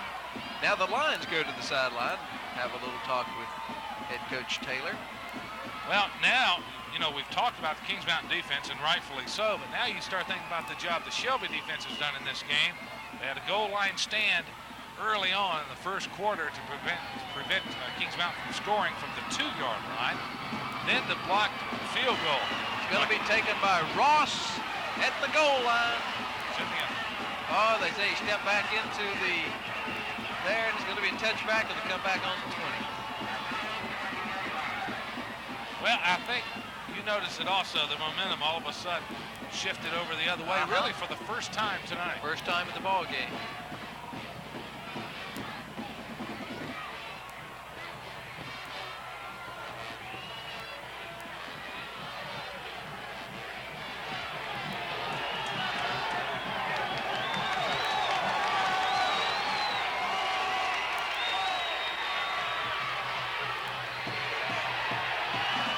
Okay, back on the field. We had a little excitement here right in front of us. Had to take a little break, look at it.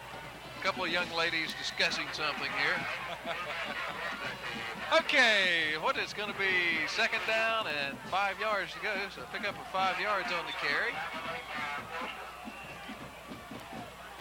10:24 to go here in the fourth and final period of play.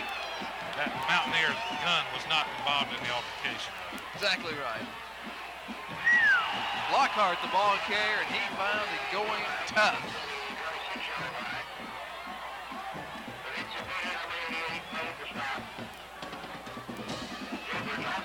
Okay, if one of our cameramen could, we're near one of the deputies, have him step over here. We've got some people that are behaving a little immature. If one of our cameramen could step over to a deputy, I'd appreciate it. 9:46, both sides are up and really fired up here to see what's going to happen. Back to pass, he's got a man. It was intended for Darian Ross, but it didn't work.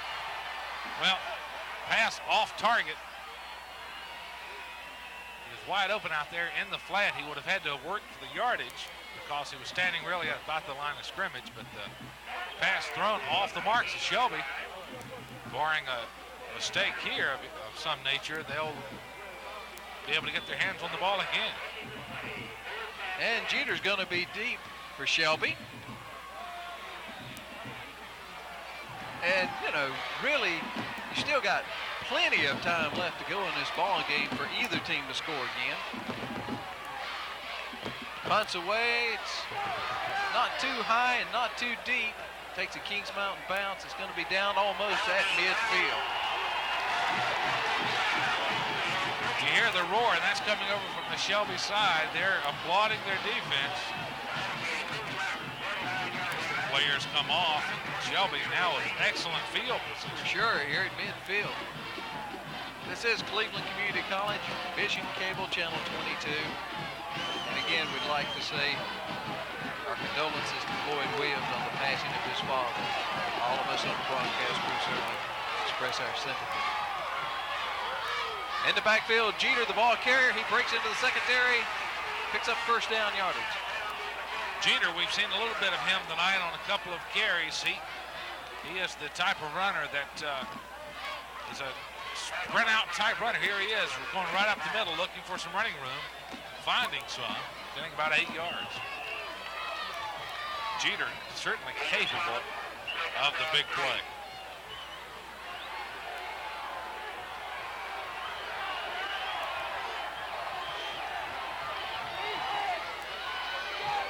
Oh, Gidney, the ball carrier, flag on the play.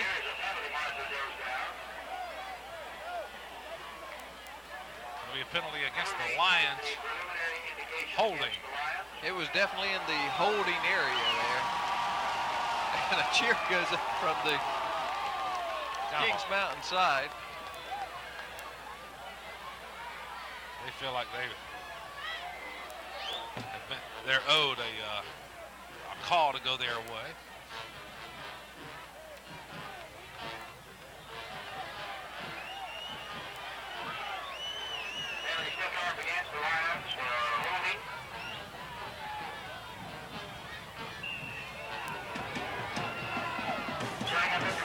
7-6 is the score. Clock running with under 9 minutes to go in the ball game.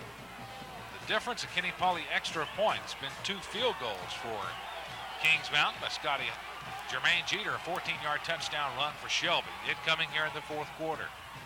This time, pass over the middle. Oh, a good catch by number 84, Kenny Pauley. We're going to see it as Jeffords looks for his tight end coming from the left side. He's just going to go straight in the middle and turn around, look for the pass. It was a good pass. And he knew he was going to get snapped. Pauley, good athlete. And a very good receiving tight end. And of course, Shelby wants to continue with this drive, but they want to use up some clock while they're doing it. Gidney, the ball carrier, hit once, hit twice. Down he goes. But he's going to have the first down. Which at this juncture of the ball game is very, very important. The more time that Shelby can use up on the clock, the worse it is for Kings Mountain. First place on the line, or a share of first place, depending on the outcome of the Burns tonight. Who does Burns play tonight, Jeff? Burns was playing RS Central. That was going to be at Burns. Burns also with 1 loss. Shelby with 1 loss. Kings Mountain without a loss. Again, Gidney, Christian Jeter, the ball carrier. Stacked up there in the middle. Yeah, it's unusual that the 3 top teams in the conference all are in Cleveland County at the same time. Kings Mountain, Shelby, and Burns, the 3 top teams in the county and in the conference. Of course, then you have Southmore and RS Central both with 2 losses, and RS Central upset over Burns tonight. Then you'd be talking about 4 teams. Split wide is Stewart's Story. But the pitch out goes to Jeter. Same play they run a while ago for the touchdown. He's upended. And it's going to be close to a first down. Good lead block by Nathith Gidney to help give Jeter some running room. Here's the replay. You're going to see Jeter with the pitch, and there's Gidney with a good block.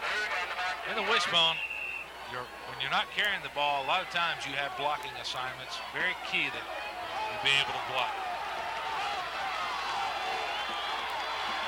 Just short of the first down, about a yard short. This time, Gidney, the ball carrier, he slips, and I don't know, Jeff. Hit in the backfield. Then losing his footing altogether.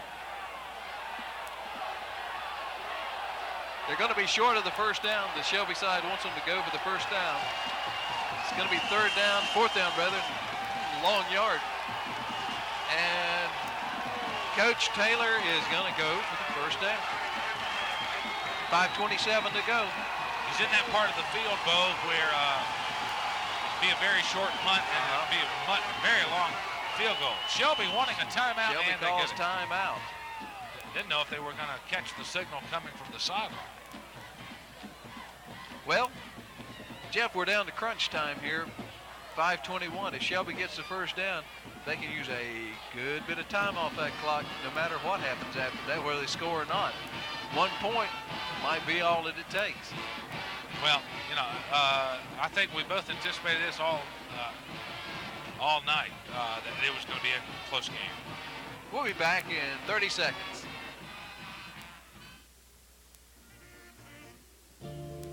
When this man had a stroke, he was unable to work. This man was a high school dropout. But he was a hard worker, 30 years in the textile industry. And after being partially paralyzed, he had more work to do. Months in the rehab hospital. And then the HRD program at Cleveland Community College gave him a head start toward his high school diploma. At Cleveland Community College, we've got your number, 484-4000. 5:21 to go in our ball game. It's fourth down, a little over a yard to go for Shelby to get a first down. The Kings Mountain fans are up, the Shelby fans are up, and Jeff, this is exciting. I like games like this.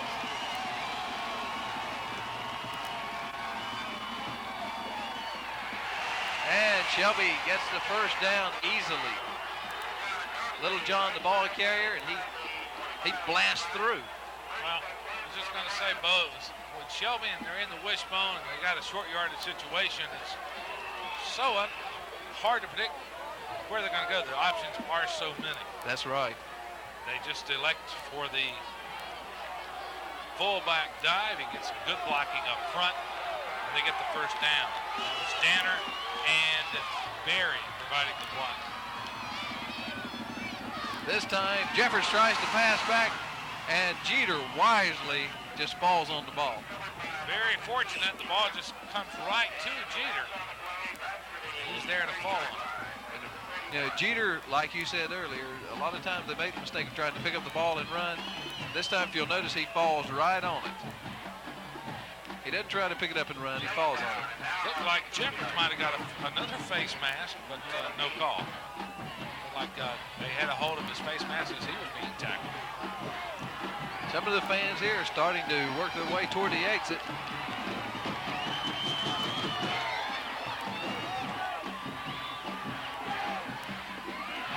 Oh, Gidney gets outside for pickup yardage.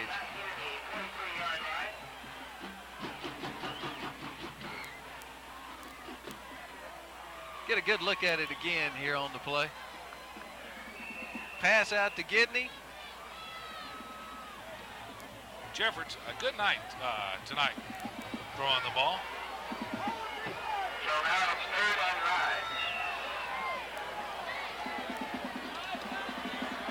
9. Shelby High driving again. This is a series of downs that have brought the clock down to 3 minutes and 38 seconds. Jeffords back to pass. Passes to Gidney. They're going to call it. Caught. They call it a complete pass. Nathan Gidney running the sideline pattern, and that was a perfect pass and catch. Here we go. They're going to see it again. Rolling to his right is Jeffords. Zips it in there. Good catch, sliding catch by Gidney.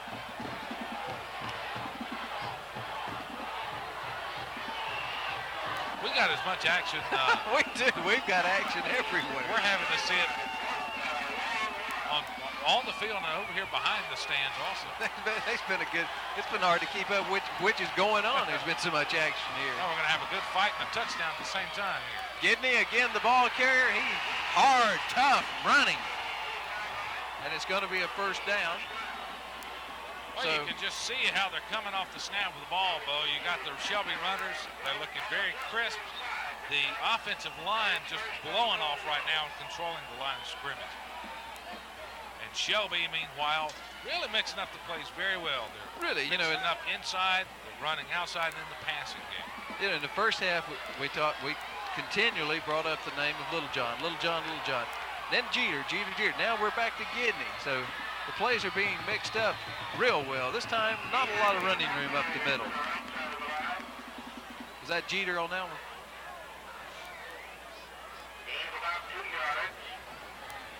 Good look at Jermaine, one of the seniors on this team. Only 5'8", 150 pounds. And time is a big factor now, Jeff. 2:27 to go. It's second down. And the ball is spotted on about the 9-yard line, 8-yard line. Up the middle, not a lot there. Kings Mountain's calling timeout, which would be the first timeout they've used in this half. Well, why don't they save them when they get the ball? But it's also very important you stop Shelby from scoring here too. So this is I don't think they were using it to stop the clock as much as they were to set their defense, make sure they're in the right defensive setup. Good shot there of Jerry, one of our cameramen. Why don't you, Jeff, while we've got just a moment, recap the scoring. All right, for those of you maybe just tuning in, Kings Mountain, their 6 points coming via the foot of Scotty Hopper, a 31-yard field goal with 8:13 to go in the first quarter. 3 seconds to go in the first half. Mel Campus, one thing we'd like to say about Mel's going to be moving back to Hawaii. Of course, he is a native Hawaiian, and we are really going to miss him. He's been really a guiding force between Sorry to hear community that. college and the broadcast team. Sorry to hear that. Maybe we can talk him out of it. Scotty Hopper with another field goal of 32 yards in the second quarter. Shelby touchdown coming on a Jermaine Jeter 14-yard run with 10:47 to go. Here in the fourth quarter, Kenny Pauley's extra point was good, and that so far to this point is the difference in the ballgame. Shelby leading 7-6. The people that are still here are standing up. We've got motion on the Shelby side. They're going to back them up 5 yards. That's Eric Lynch over there on the left tackle position. He moved, but also a Kings Mountain guy was moving, and Kings Mountain guy got across first. I don't know if we have that on replay or not. But that's what they say. We do, and we might can see it. If we do, look on your left side of your screen, you're going to see Eric Lynch. Maybe we won't see it. Here we Here's go. the replay. You're going to look on your left side. You see number 71. The movement on the Kings Mountain side moved first. Still third down and goal as they move a half the distance to the goal. And we've still got whistles and flags and whatnot. Again, good job by the camera guys getting the plays as we request them.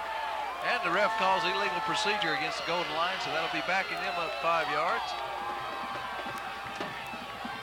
And if we were in pro ball, we'd be down to the 2-minute warning almost. 2 minutes and 2 seconds to go in our ball game. And it has been everything we anticipated as far as excitement. I expected more scoring, now I'll be honest. I expected more scoring in the ball game. But hey, can't complain about the excitement in this ball game. Big penalty against Shelby. It moves them all the way back, Bo, to the 8-yard line.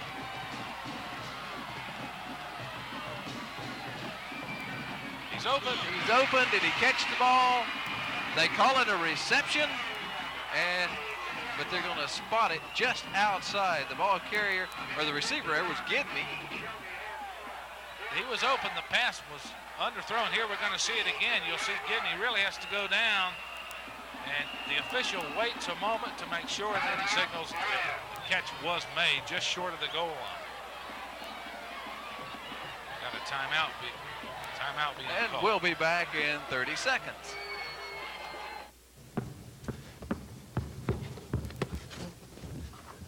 Wait a minute, $13 an hour, are you serious? Yeah, $13 an hour. For what? Well, I took this welding program, and my instructor got me an interview. I didn't exactly start out $13 an hour, but I worked my way up in a year's time. Where is this welding program at? Cleveland Community College. Where is that? Shelby.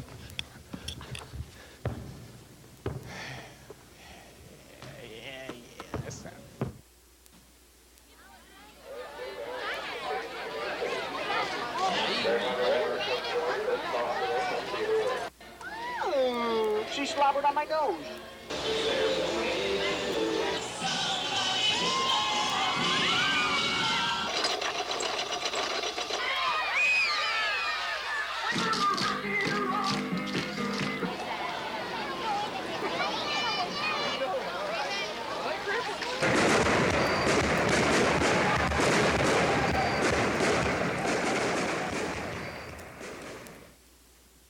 A minute 40 to go. So I don't see a kicking team in there for I don't either. Shelby. So friends, this is the ball game right here. We'll let the play call itself.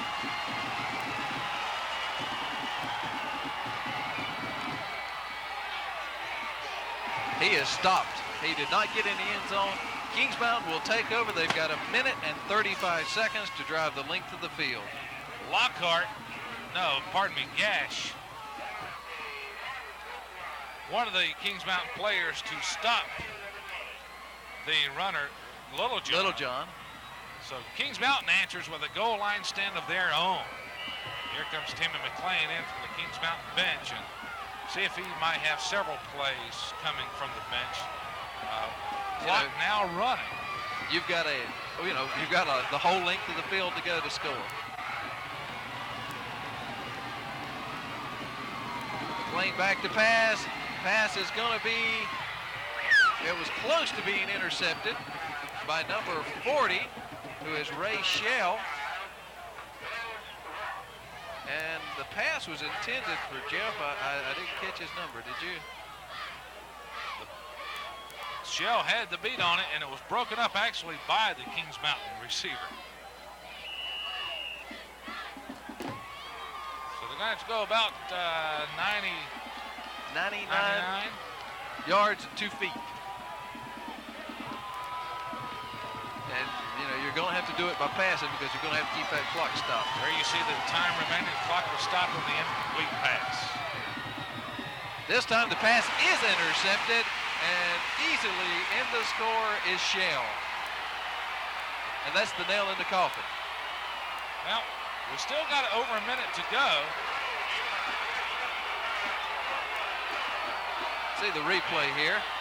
The ball overthrown. I don't know if we had a pattern that was misrun or what. Just nowhere close to the receiver, and Shell from about 8 yards out easily into the end zone. Kings Mountain and Shelby's lining up and going for the point after touchdown. I thought at first maybe they're going for the 2-point conversion, but no. Low snap, kick is up, kick is good. Makes our score 14-6. 1:08 to go in our ball game. Well, there's still fire. A minute 8 to go. Now, here's one way to look at it. Instead of the 1 yard line, they're going to have some better field position. So they have lesser yards to go, but they'll have to score, and they'll have to make the 2-point conversion, obviously, to create a tie. I don't know if that was the worst thing to happen there or not for the Shelby to intercept and score that quickly, because the leaving you still 99-yard time. drive against the Shelby defense is very tough.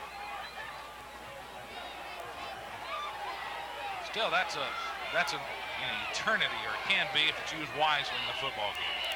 A lot of time in there, minute 08 to go, 14-6. Well, it's fitting that Ray Shell gets the interception. I've noticed he's played a very good game in the defensive secondary. Certainly has. See what kind of kickoff Paulie does here. If he elects to kick it deep, he can boot it deep. His last kickoff carried the Kings Mountain return man into the end zone. Now Kings Mountain bringing Ross and Williams up. Anticipating this short kick. Well, they've got it laid sideways there on the kicking tee, so it is going to be around. But it still kicks it deep. Taken by, I don't know if it was Williams or Ross. He's got a little bit of open field. Got a flag on the play. Well, one thing Kings Mountain needed, they did not need a penalty here. That's right. Ross was the ball carrier. They needed a very good run back. And they get a clip, and that's going to take them back. Way back. About the 12-yard line or so. Not what they needed. Exactly. There was a hole that opened up momentarily to that side of the field that Ross was heading for, but it closed quickly. And then, of course, the flag on the play. Here's the replay. Got our slow-mo working tonight. Ross goes back. Didn't catch the clip. Missed the clip. Our slow motion working well tonight. McLean back to pass. He's got a man open. Oh, pass interference and blow the flag. 45 seconds here. Honeycutt, the intended receiver. If we could see that again, you'll see that he was hit just prior to the ball getting there. Honeycutt really having trouble finding the ball. Here he is looking over that shoulder, and then the contact, as you say, just a split second prior to the ball getting there. Called that one well. Well, that gets you out of that real bad field position. Still 45 seconds left in the ball game. Gets them up to take a stab at it here at the 26-yard. 26, I do believe. Still 45 seconds to go. Timmy McLean, of course, I'm sure will be passing again. The Lions know that. They're going to be coming. Oh, almost intercepted. In and out of the hands of Keith Jolly, and he would have had a touchdown. He would have been off to the end zone. Some pressure there against McLean that time. As you say, everybody in the stadium knows he's got to go to the air.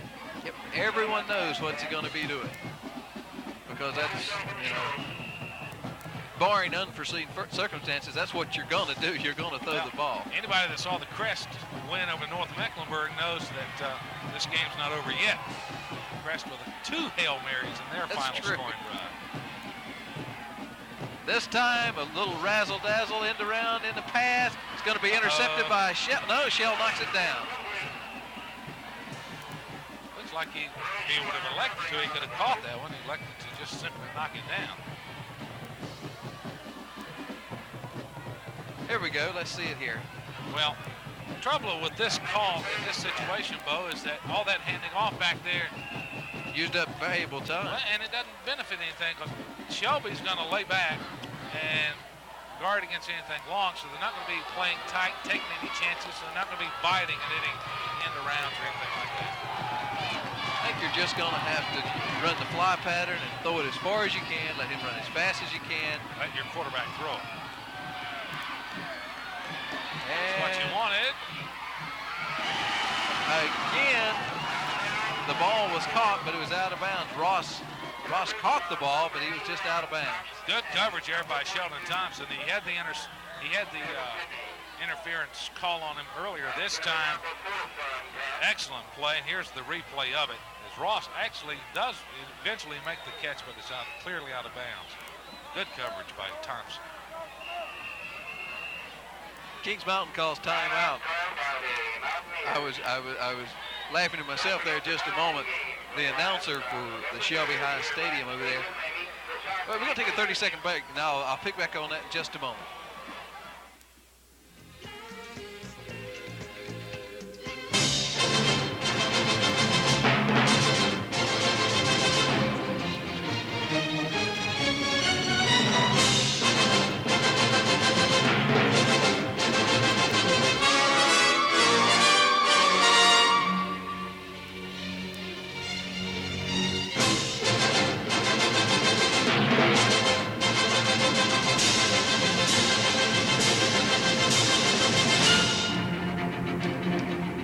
We've got 25 seconds to go in our ball game.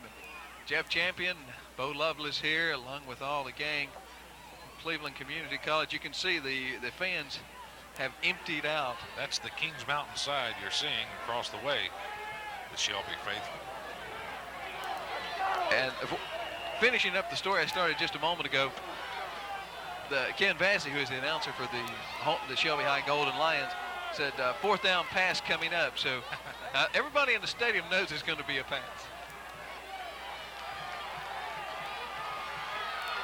Well, Kings Mountain, they have to convert here.